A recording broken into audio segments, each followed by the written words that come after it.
Hi, welcome to Dear Book Coach. I'm Stephanie Detlefs, a writer and a book coach, and I am currently in a writing group that I've been in for about 8 years now, a critique group, and I've also used beta readers for my novel that was published last year. I'm Terry Thayer, certified book coach. I am not in a writing group at the moment. I was in the same critique group for 10 years. I've been in a writing group here lately, but everybody's part of the reason we're not writing anymore is because I'm not meeting anymore is because everyone's writing first drafts. And, but I'm in a class where we read each other's works, but we don't actually critique. We just kind of praise.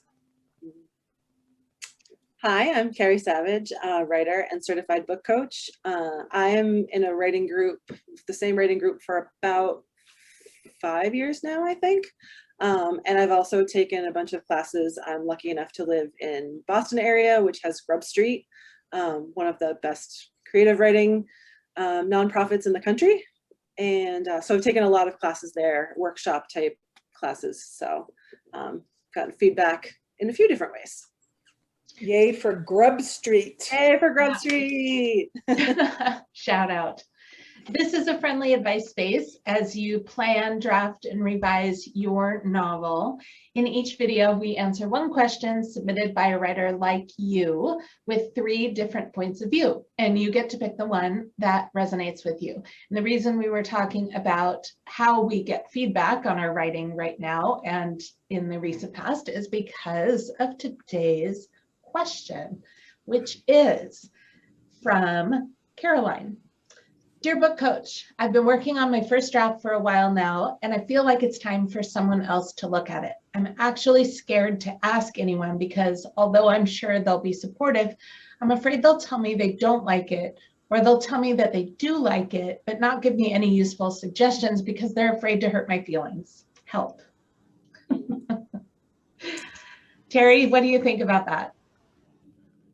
Yeah, I think getting feedback can be tricky.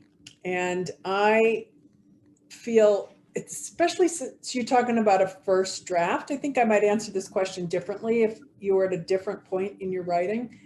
But I feel first drafts are really precious and should not be read by anyone who's going to judge them harshly. And it's kind of hard to know ahead of time who that might be. Your mother might, be kind of harsh. I had a brother who was a writer, and his critique group always gave it back to him saying, "This is lovely," but it wasn't publishable. He needed more work, but he wasn't really getting good feedback. But to me, first drafts really need to be protected. I feel like you don't know what you're writing about until you get to the end of your first draft, and it's very easy to get derailed. It's very easy to get other people's ideas kind of mixed up with your own if you're still discovering what you're writing about. As I wrote my books, I had a long-standing critique group. We started out together. I hadn't even written one word yet, and a friend asked if we wanted to form a critique group, and I said sure. So by the next meeting, I had to start writing, so it worked out great for deadlines. To learn how to write, it was really wonderful. But by the end of the 10 years and my 7th book with them, I was pretty much writing. I knew what Beth would say, so I would not write that. I wasn't really writing my own stuff anymore. I was kind of writing to my critique group. So you just need to watch out, to really know that you have your own voice and that you're really strong in your own voice. I would rather see you keep writing and get support for your writing habit rather than the actual words that you've written. And we talked about some of the ways we've done that, from classes to writing groups. So build up support for your writing. There's lots of stuff online, or you can find people in person, like through your local bookstore, or if you're lucky enough to live near something like Grub Street, or here in Denver, we have Lighthouse Writers. Find a critique group through your class or a writing group, or at least a writing partner, not so much a critique group. But I used to just meet people that I'd met through California Writers Club in coffee shops at a certain hour of day. We weren't allowed to talk to each other. We would just write. So support the work more than the actual words. And in the meantime, take all the writing classes you can, attend conferences once they start going again, join Facebook groups, and build your strength up. And let your words percolate on their own without interference from others. So just be careful. If you do get feedback, just don't let it take over your vision for your book. Carrie, are you next? Sorry. No, it's yeah, that's Carrie, right? That's your name, Carrie. Yeah, those are all really, really excellent points. I think to add on to that, one of the questions I would ask yourself is, why now? What is it that you're hoping to gain from getting the feedback? I think that's a great way to direct whoever you're entrusting with your work, to ask them specific questions about it, to focus what feedback they might give. Because you're right, you can get a lot of, oh, this was really great, I liked it a lot, which of course is very gratifying to hear and helpful in keeping going because you feel like you're on a roll or things are positive. But at the same time, you're probably also thirsty for some constructive criticism to help, sort through some issues that you've been having or any questions that you have. So being able to provide that information to the person or people that you're asking for feedback is really helpful for them and also for you. As Terry was saying, if you don't have a trusted friend or a fellow writer, think about a workshop class.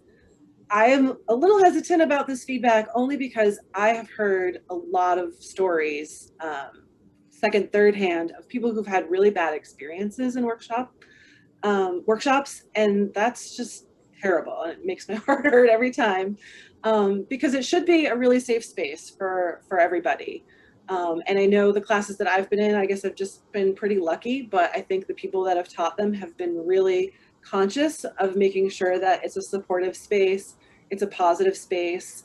Anytime that there has been a little bit of maybe things going sideways, they were really knowledgeable on how to pull it back and redirect the focus of the feedback or the class to make sure that the writer was getting what they needed in a way that they felt supported, not like they were being, attacked or anything. You're surrounded by people, ideally, who are in the same boat that you are. They're all sharing their work in progress. So hopefully everybody's going into it with that mindset of, we're all in this together and we're all here in the same cooperative spirit to make the work better. And in that same vein, go into any feedback situation with the right mindset. All feedback that you're going to get is just a suggestion. As Terry was saying, you're the boss of your story. You're the person who ultimately dictates what you want to say and how you want to say it. I trust my writing group implicitly. I think that they're amazing. I know they're amazing. They give me great feedback, really thoughtful and considered feedback, but I don't take every piece of it as gospel. And they don't do the same with mine. And I don't take that, I don't get upset by that or think that they're not trusting me. I think, we each have to take in the feedback that we get and then process it in a way that makes sense to us and fit it into our story when appropriate. And when it's not, discard it and let it go. And just finally, remember that judgment on your work is not a judgment on you as a person, or even how good you are as a writer. A reader is responding to one specific set of pages, and especially in a first draft, we should all remember and be mindful that these things are just that. They likely have a long road ahead of them, several iterations to go. I can't tell you the number of times I've rewritten the first 25 pages of my work in progress. So I wince at those first pages that I wrote, but I also have feedback from a writing class on them that I still think was really valuable and helped shape them and get them where they are today. So just be sure that you're setting yourself up for success too, in terms of what you want to get out of it, and know that it's not about you. It's about words on a page, and they can always change. Stephanie? Yeah, I'm glad that you said that, because I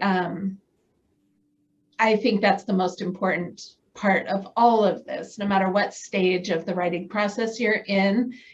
When you ask for feedback, you have to be able to receive it, right? It's not just about asking for, can you do me a favor? It's, you have to then be able to receive what they're going to say. And that's a really vulnerable place to be. And so you have to prepare yourself for that ahead of time, because what they come back with may not be the ideal kind of feedback you were getting. I too am in a writing group, like I said, that I've been in for a really long time. And there have been, I mean, overall, we are incredibly supportive of one another, and we know we love and trust each other. So it's a very safe space, but there have been times where I've given them something I was excited about and felt a little beat up afterwards and had to kind of lick my wounds, you know, but knowing that that is how it's going to be, and knowing it's not about me personally or my skill as a writer, it's just about those pages, is so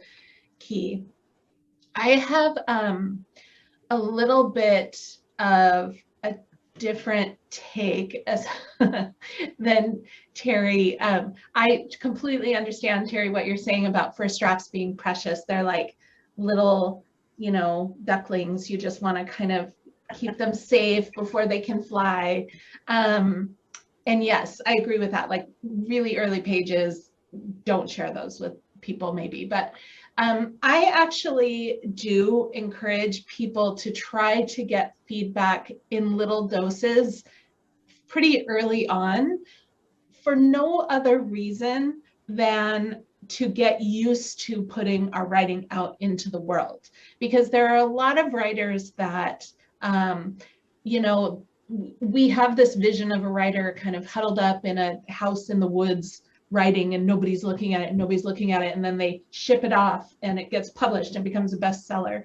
Well, no, a lot of people have their eyes on it along the way, and a lot of feedback is given. And I will tell you right now that for the most part, agents and editors are not going to be like your gentle best friend. They're going to be like, this whole first chapter has to go, you need to rewrite it. Like, and that isn't a slam on their personalities at all. It's just their job. They're busy. They gotta, like, let's go, let's make this as good as it can be.